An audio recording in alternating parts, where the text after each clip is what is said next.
lo dijo en la primera hora. Muy bien, 8 de la mañana con 41 minutos. Estamos ya en la recta final de nuestro espacio. A primera hora por Sonorama, la gran señal nacional. Obviamente hay enormes preocupaciones en el Ecuador con base en lo que está ocurriendo a nivel internacional. Hay preocupaciones sobre el incremento de los precios de las materias primas. Lo que está pasando, por ejemplo, con algunos commodities. La situación del aceite de palma. La pudrición del cogollo, que es una plaga que afecta al sector agrícola, y la reducción del precio de la palma.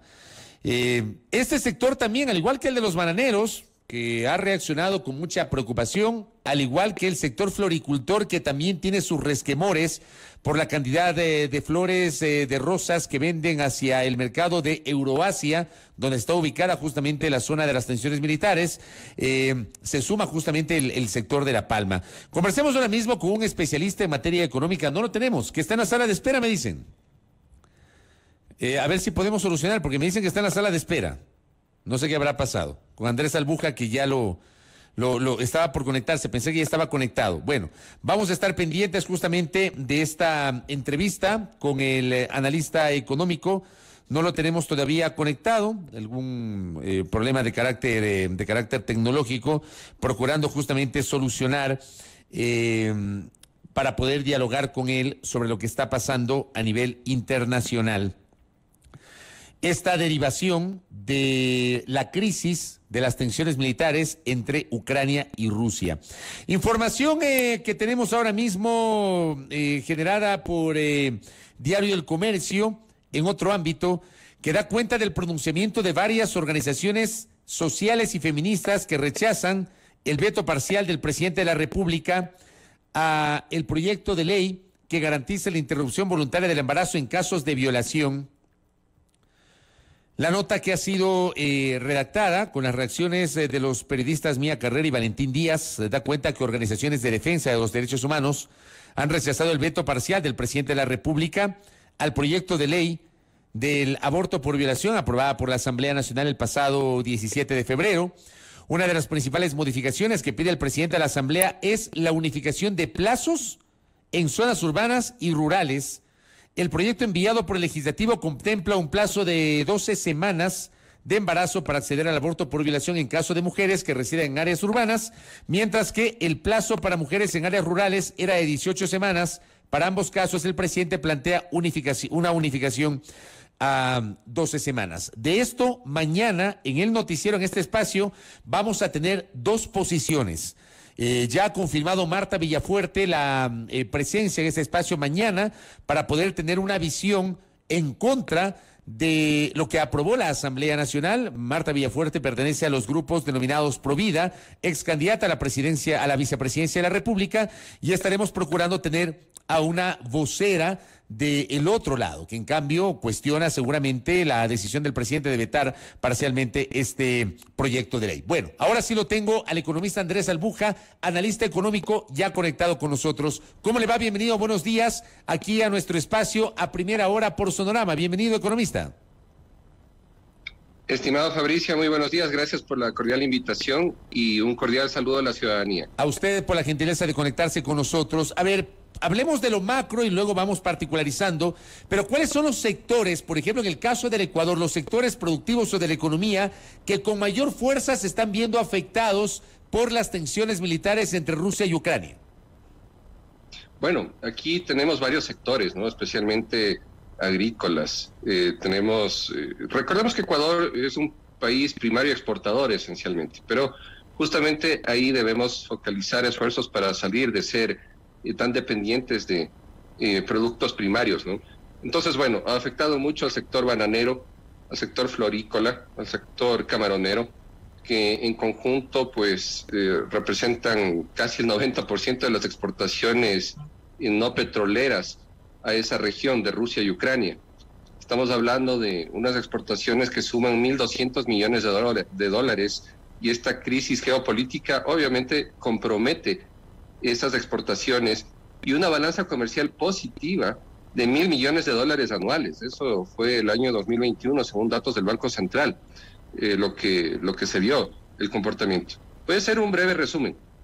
Tenemos una crisis económica, una crisis geopolítica, crisis de materias primas, lo que se conoce como superciclos. Han crecido los precios de las materias primas. Hace un par de años estaba, por ejemplo, el barril de petróleo en $50, ahora está por $100 en promedio. Ha subido hasta 120 más o menos, pero bueno, ahora está en 100. Pero las previsiones son esas, que se mantendrá más o menos en $100 el barril de petróleo. Tenemos una crisis de contenedores, una crisis logística internacional. Los contenedores crecieron a un ritmo de 4 o 5 veces el precio. Un contenedor que costaba $4,000 ahora puede costar $20,000. La energía también subió, especialmente en Europa. Y claro, Rusia es una potencia exportadora de energía, de materias primas también, en materia agrícola. Se le conoce como el granero del mundo, esa zona de Rusia y Ucrania justamente, porque proveen entre el 20 y el 30% del maíz y del trigo en el mundo y casi 2/3 del aceite de girasol. Ahora, voy a conjugar también con otros factores. Acá tenemos industria competitiva. Es importante que refiramos, por ejemplo, al aceite de palma, ¿sí?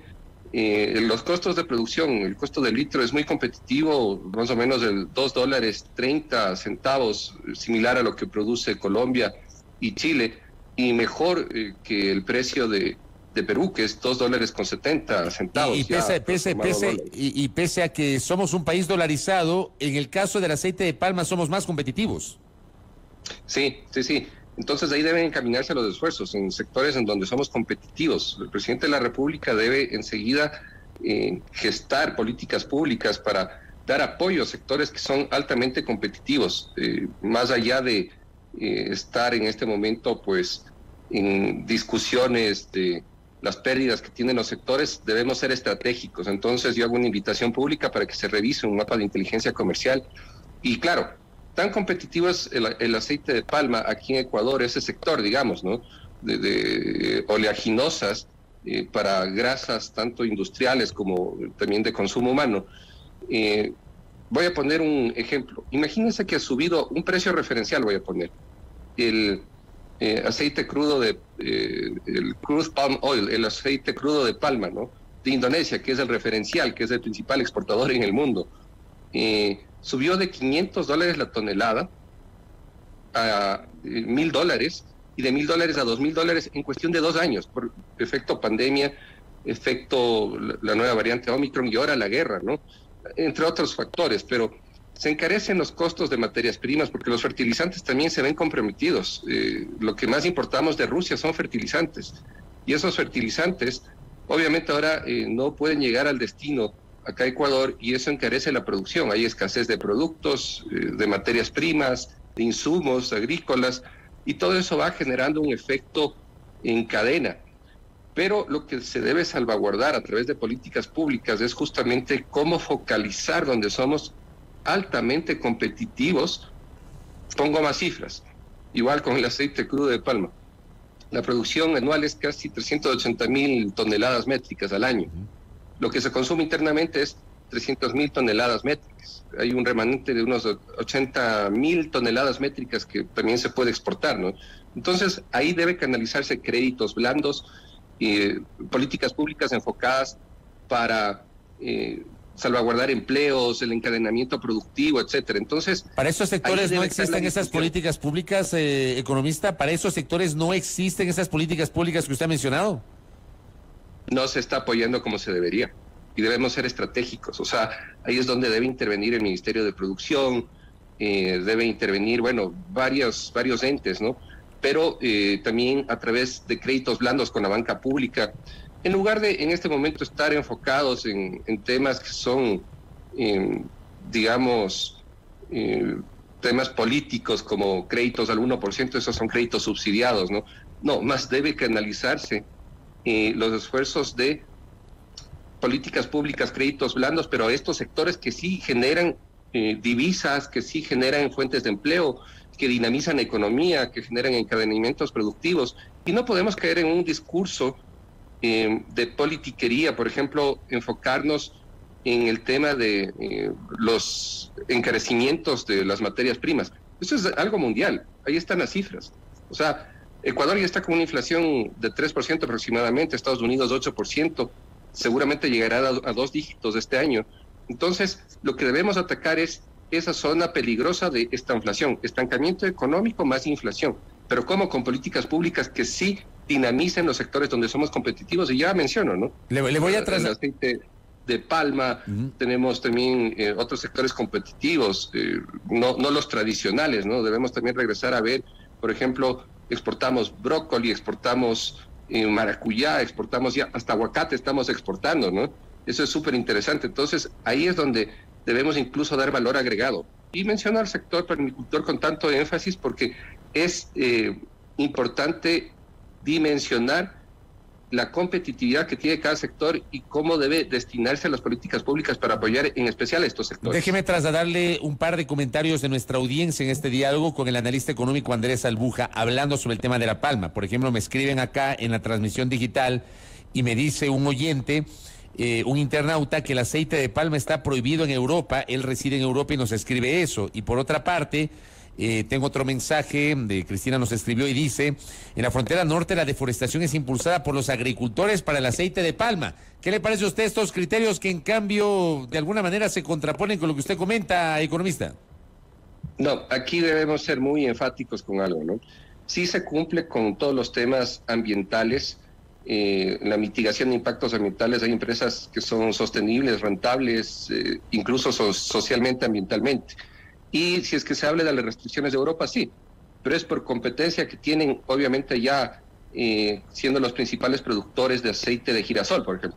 Pero ahora va a regresar el mundo a ver los sustitutos, y ahí tenemos la gran oportunidad. Tenemos, por ejemplo, en Latinoamérica, Brasil, Argentina, Paraguay, aceite de soja, ¿sí? En el caso de Ecuador, Perú, Colombia, aceite de palma, y que es muy versátil y es más barato. Entonces, es muy apetecido, inclusive para fortalecer relaciones intrarregionales en la Comunidad Andina de Naciones, en la Alianza del Pacífico, donde Ecuador está en lista de espera, ¿no? Entonces, insisto, no se debe satanizar los sectores. Yo hablo con cifras y hablo con temas de cumplimiento de estándares internacionales que cumplen las empresas que son serias, ¿no?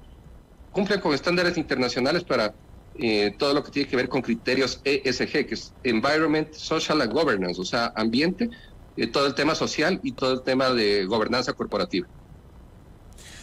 Muy bien. ¿Ha emitido algún tipo de señal positiva, certera, el Ministerio de la Producción, por ejemplo, para enfrentar esta coyuntura muy particular, economista? Bueno, está haciendo sus esfuerzos. El gobierno obviamente toma una situación muy complicada.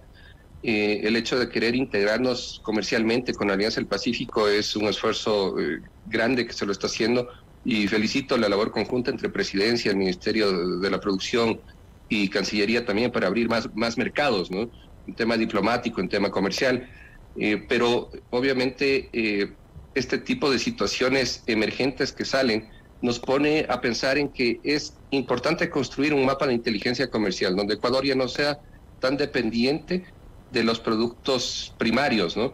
Banano, camarón, petróleo. Obviamente generan divisas a la economía, pero debemos generar valor agregado, transformación de materia prima. Ahí está el kit del asunto. O sea, en lugar de ser países tercermundistas en vías de desarrollo que no generamos gran cantidad de divisas, si agregamos valor, voy a poner ejemplos, ¿no? ¿Por qué Ecuador no puede pensar en lugar, por ejemplo, de exportar el aguacate, que recién se lo está exportando, que es algo bueno, pero transformar la materia prima para exportar a Estados Unidos, ¿no? Que es el principal consumidor de aguacate aquí en la región? Entonces, en lugar de pensar en exportar simplemente la materia prima como el banano, ¿por qué no transformar la materia prima? Miren lo que hace Chile, transforma la materia prima y son líderes en temas vinícola, por ejemplo, en temas de conservas, de frutas, etcétera, pero ya con un valor agregado. Correcto.